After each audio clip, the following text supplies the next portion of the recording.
Hey guys, it's that time of the week again for another Scientology from a Scientologist perspective.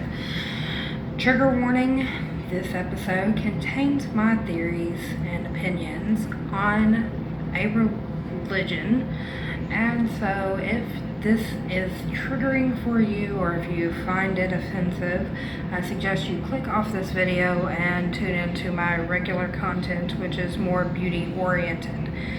So let me go ahead and pull up more information from the Scientology website. So last episode we covered the dynamics, the naming ceremonies and marriage ceremonies, and I had to just throw in the towel before I reached the funerals because my head couldn't take anymore. So let's just dive into the funerals this week, shall we? So, what is a Scientology funeral service? Right from their website. So, given the Scientology tenet that the body is mortal and that the spirit is immortal, and given the minister's role in comforting those bereaved by loss, a funeral ceremony serves to end the cycle of life past and focus on the future. How's that any different from any other religion? Really? Even more significantly, a Scientology funeral ceremony helps the departed end this chapter of life and move forward to the next. Scientology is rich in knowledge, which can help a person live a happier, more productive life. When that life draws to a close, the religion can also help ensure the being is the best condition possible and is helped on their way to a new life.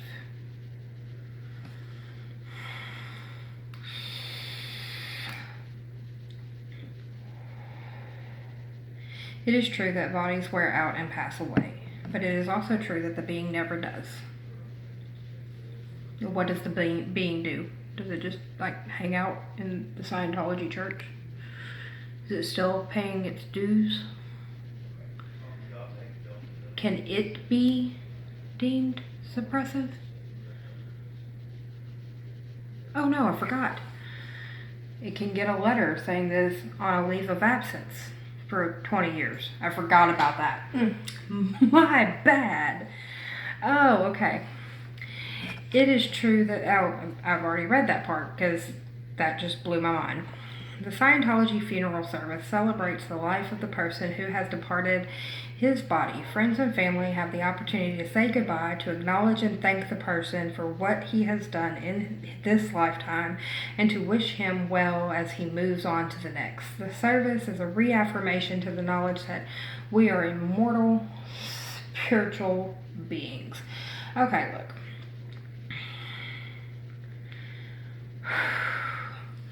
Whatever your belief, a funeral service is just a funeral service. It's to say your goodbyes. It's to wish you well, yes. Okay, it's to remember the person as they were. It's to give comfort to those that are left behind. But,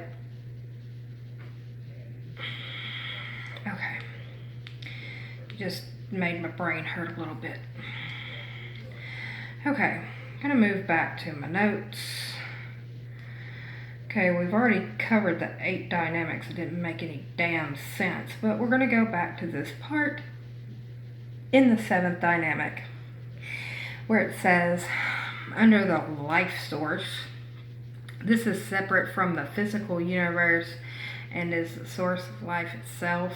Let's open this link and see what fresh pot of hell we can run into there. Scientology principles. That just sounds like a migraine waiting to happen. The Thetan. The Thetan spirit uses its mind as a control system between itself and the physical universe. The mind is not the brain.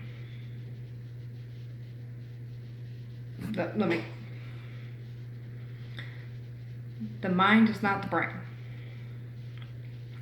The brain is part of the body and does not determine intelligence.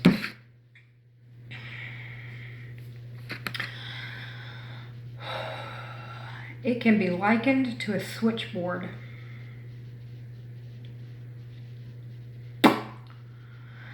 If one said that a telephone switchboard was the intelligence of the corporation it served, this would be like saying the brain was the intelligence of a person. It is just not true.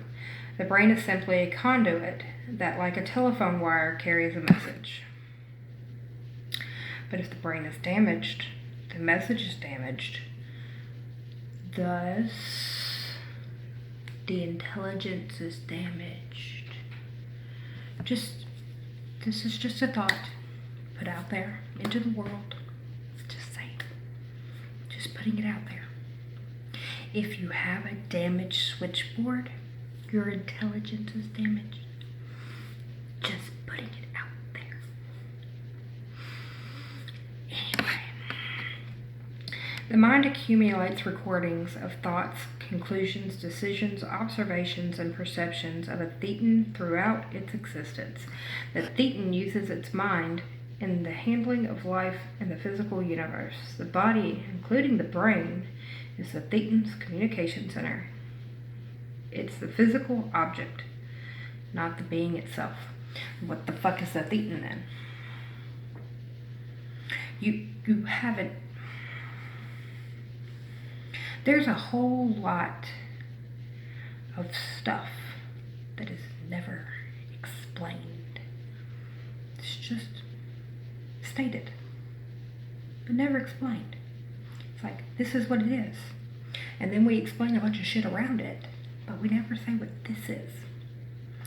It's like saying, here's a button.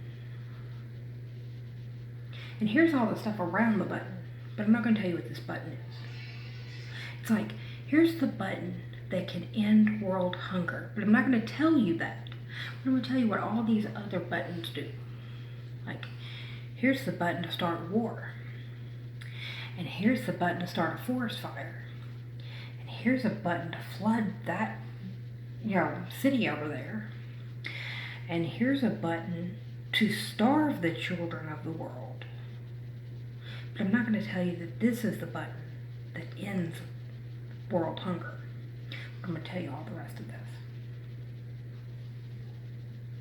That is what all of this reads like. The thetan is the source of all creation and life itself. It becomes fully apparent for the first time in man's experience that the spirit is immortal and possessed of capabilities well in excess of those hitherto predicted.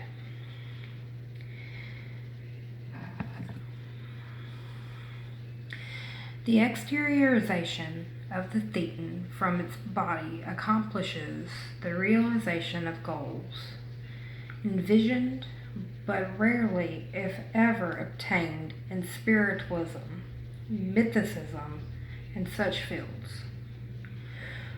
Recognition of the thetan makes gains in ability and awareness possible, improvements that are not attainable in any practice that considers man to be only a body and thus entirely subject to physical universe limitations. Anybody catching any of this? Anybody? If you understand any of this, leave me a comment. Explain it to me, because I'm not getting any of this. Psychology, for instance, had worked itself into a dead end. Really? Having no concept of the existence of an animating factor of life, it had degenerated into a practice devoting solely to the creation of an effort on living forms. No, it hadn't. No, it hadn't. In Scientology, however, the thetan itself is directly addressed. Such an approach to improvement accomplishes increased spiritual freedom, intelligence, and an ability for the individual, and clarifies any part of life. Well, I don't know what the hell it clarifies because I don't know what the fuck it is. Okay, so let's go back to this part where it says any practice that considers man to be only a body.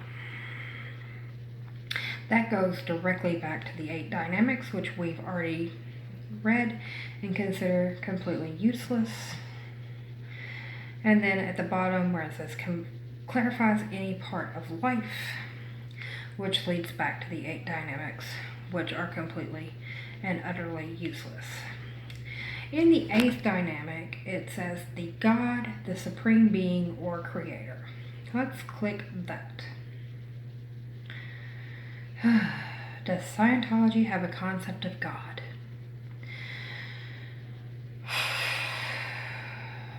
I've got a vape on that one.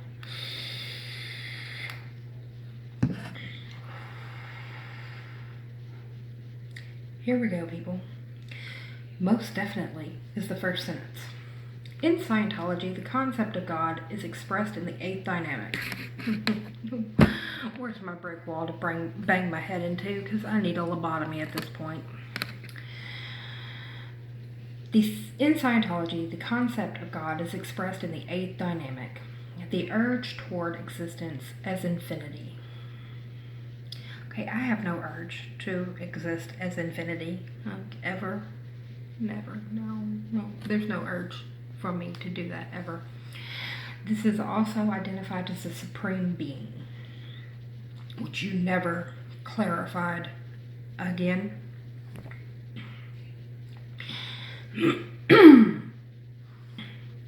As the 8th dynamic, the Scientology concept of God rests at the very apex of the universal survival. As L. Ron Hubbard wrote in Science of Survival, no culture in the history of the world, save the thoroughly depraved and expiring ones, has failed to affirm the existence of a supreme being.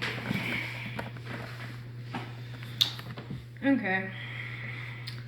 It is an empirical observation that men without a strong and lasting faith in a supreme being are less capable, less ethical, and less valuable to themselves and society. A man without an abiding faith is, by observation alone, more a thing than a man. Okay. Mr. L. Ron Hubbard, while we're waiting on you to return, send us a message from beyond. What the hell is a supreme being? Give me a definition. Like, lay me out one. Okay? Because the Muslims have a law. They have a definition. The Christians have God. They have a definition. Us Wiccans have a set of gods. We have defined gods. You can pick your gods, and they're defined. Hindus have gods. Jews have gods. Judaism has a god. Every known religion on the planet, with the exception of Scientology, has a defined god. Satanists have a fucking god. They worship Satan, but they worship somebody. Who the fuck do Scientologists worship? The only thing that I can see that Scientologists worship is money. That's the only thing I can see that they worship. That and L. Ron Hubbard. Money and L. Ron Hubbard.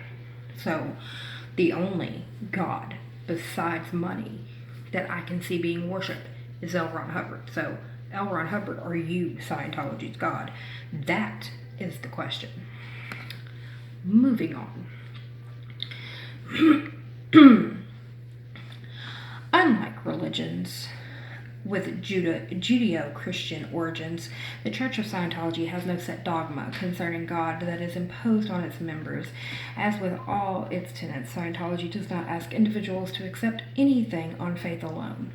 Rather, As one's level of spiritual awareness increases through participation, the Scientology auditing and training, one attains his own certainty of every dynamic. Accordingly, only when the seventh dynamic, spiritual, is reached in its entirety, one discover and come to full understanding of the eighth dynamic, infinity, and one's relationship with the Supreme Being. So nothing is defined, nobody knows anything, nobody knows the definition of what they're reaching, nobody knows who they're worshiping, nothing. So let's go to auditing. Let's find what the hell this is. What is auditing?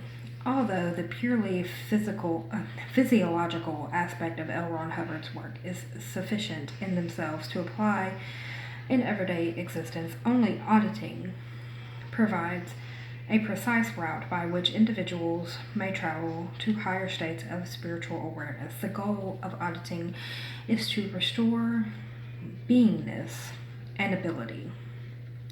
This is accomplished by 1. Helping individuals rid themselves of any spiritual disabilities. There's a spiritual disability? Since when? And what the hell is that? I've never heard of that.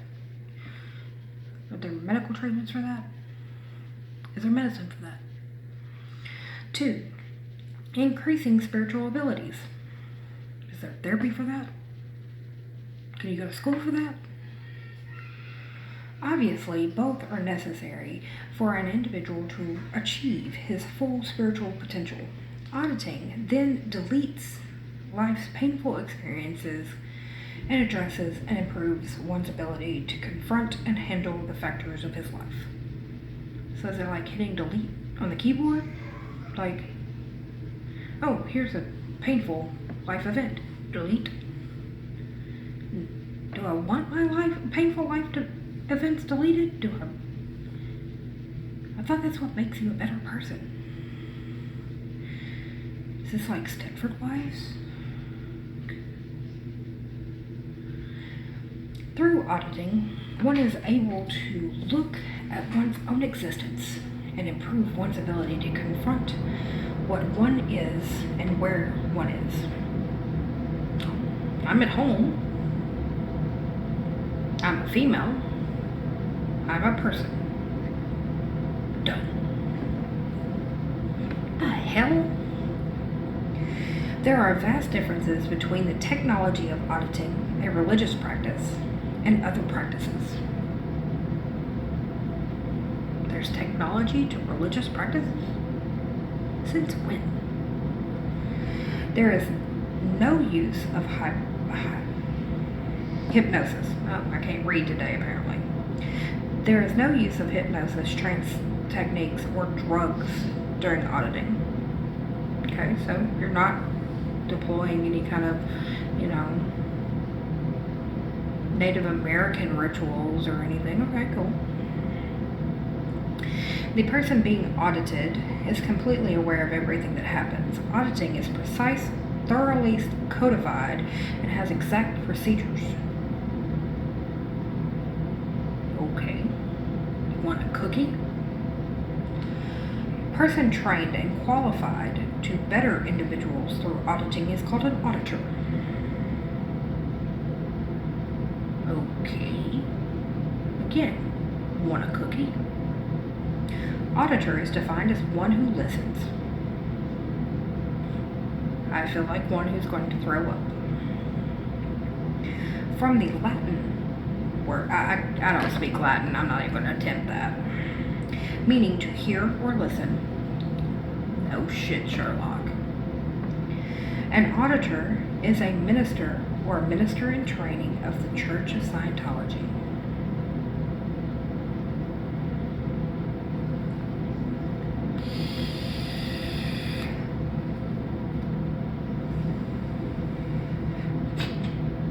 Oh, this shit gets even better.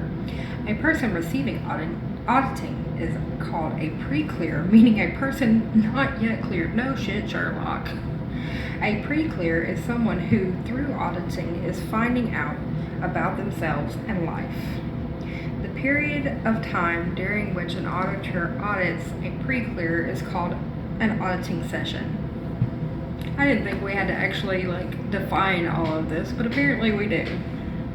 A session is conducted at an agreed upon time established by the auditor and PreClear. Auditing uses processes, exact sets of questions asked or directions given by an auditor to help a person locate areas of spiritual distress, find out things about themselves, and improve their condition. There are many, many different auditing processes, and each one improves the individual's ability to confront and handle part of their existence.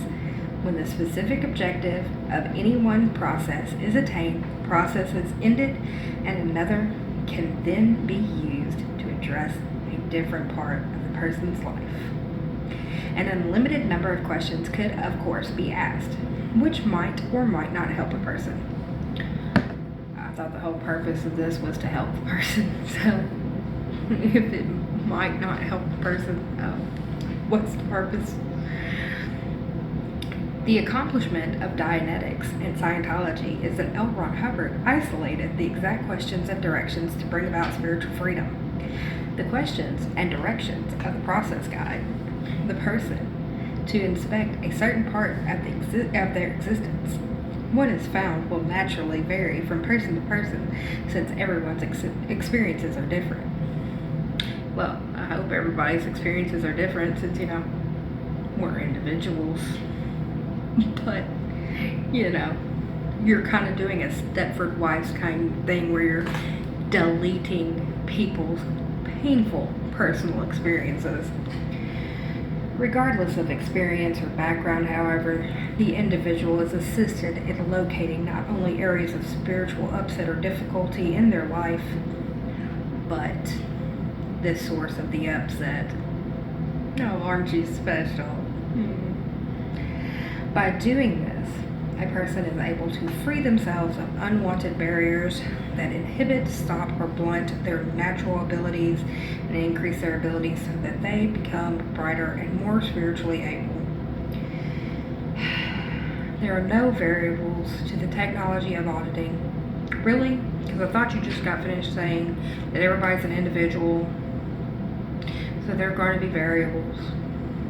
Now you're saying there are no variables. You just contradicted yourself. No random results or haphazard applications. You just got finished saying that everybody's an individual.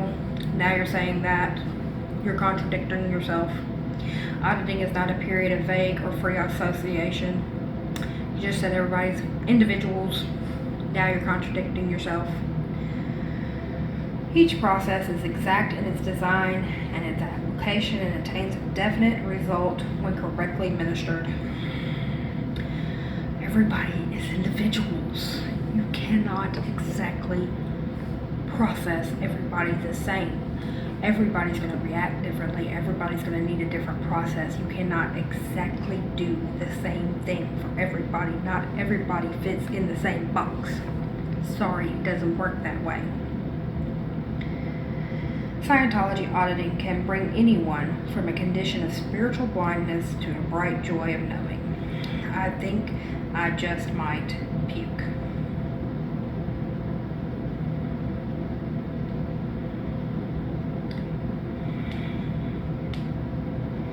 Okay, then they have a thing about auditing, an introduction to Scientology auditing. It goes to a video. I'm not going to watch this video because I already want to throw up. So then we're going to go to training. What is training? The practice of Scientology is comprised of auditing, spiritual counseling. That's just putting it nicely. Sounds like it, to me it's spiritual brainwashing, but that is just my opinion. Okay. And training. One becomes free through auditing, while training provides one with the knowledge of how to remain so. What, brainwashed? Okay. Inside every Church of Scientology are special rooms where parishioners study the written works and listen to recorded lectures of L. Ron Hubbard in a precise order set forth on a checklist. Let's talk about that for a minute. You have to listen to these in a precise order, set forth by a checklist.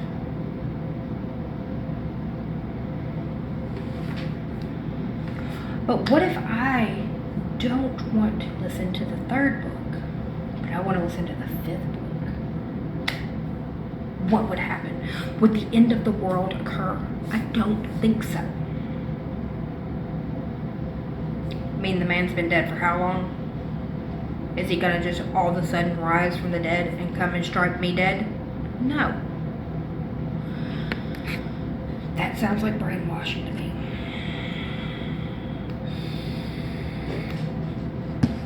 And it gets better. A course supervisor is present in each course room to assist Scientologists to attain full understanding of the material they are learning. No, they are there to make sure you follow this checklist so that your brainwashing is complete. A course supervisor does not teach, lecture, or interrupt in any way, but instead refers students to the correct material if they are experiencing difficulty. Yes, no, you just finished book 1, now you must go to book 2. No, don't go to book 3, go to book 2. I said book 2. Because of the checklist, the supervisor's role, parishioners studying Scientology materials are able to proceed at their own pace. Training ranges from introductory courses to advanced, encompassing studies of a higher level of scripture. There are courses where one can learn to minister Scientology counseling as an auditor. Auditor is defined as one who listens. Auditor training includes an intensive series of drills on every aspect of delivering an auditing session. Films on important aspects of the subject are used to facilitate learning the practical applications of auditing. A student learns his techniques cold, for in every church of Scientology there is but one passing standard. A student who graduates is expected to minister a 100% perfect auditing session every time. Through Scientology training, the standard is reached daily. The end result of auditor training is that an individual is able to minister to another person. But because Scientology offers an understanding of human behavior and what lies behind everyday problems, training as an auditor also provides individuals with the means of dealing with life itself.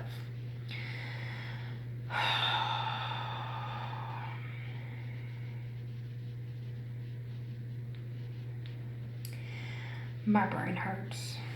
My brain hurts a lot. So I think I'm going to end this session of Scientology from a Scientologist perspective because I don't think my brain can handle anymore. So, we've covered funerals. We've covered auditing and their crazy brainwashing.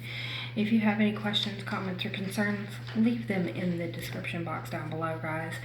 And I will see you on the next one.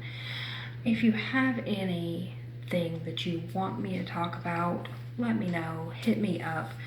I am going to be delving deep on this. I'm doing some research on my own. I'm going to keep it secret for right now, but I am doing something behind the scenes, and I will see you guys on the next one. Bye for now.